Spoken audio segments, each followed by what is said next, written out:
What's going on, everyone? I'm Ani Sridhar, and thank you for joining me here at Roster Watch.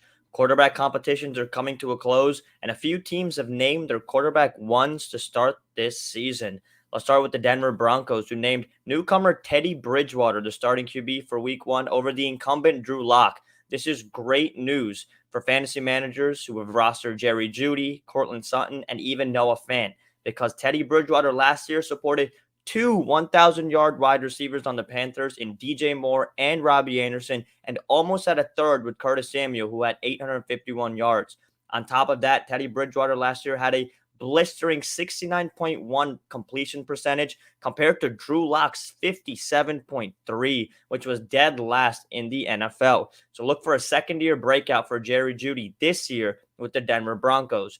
Moving on to the New Orleans Saints, who named Jameis Winston their starting QB for Week 1, beating out Taysom Hill. This is great news for fantasy managers who have rostered Marquez Callaway, because Winston is the superior passer in this offense and already has a built-in chemistry with Callaway, as we've seen in the preseason games leading up to this decision. Marquez Callaway right now is the wide receiver one in the Saints offense, with the injuries to Michael Thomas and Traquan Smith. So Marquez Callaway's stock in fantasy football right now, up, up, up. This doesn't mean the Saints won't be using Taysom Hill, because we know how much Sean Payton loves to use Taysom Hill in short yardage situations and inside the 10-yard line to just bulldoze his way into the end zone. Alvin Kamara's value stays the same here, as with Jameis Winston, he should still see his plethora of receptions and targets, but his rushing abilities might take a hit whenever the Saints bring Hill in, but not as much as it would have if Hill was the starter for this team. So great news for Alvin Kamara as well. Lastly, the Jacksonville Jaguars named rookie quarterback Trevor Lawrence the starting QB. Not a surprise here, as he was the number 1 overall pick in this last NFL draft and did not have much competition to begin with to beat him out for the job.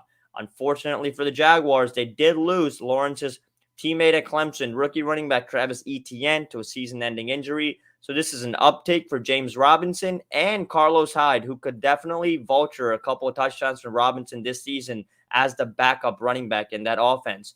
Another guy whose stock does go up here is Laviska Shenault. Etienne was going to be used more than just a running back, but out of the slot sometimes as well due to his pass-catching abilities.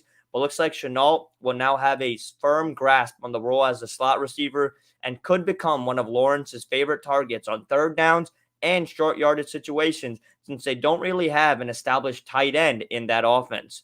Thank you guys so much for watching and listening. I'm Ani Sridhar, and this has been Roster Watch.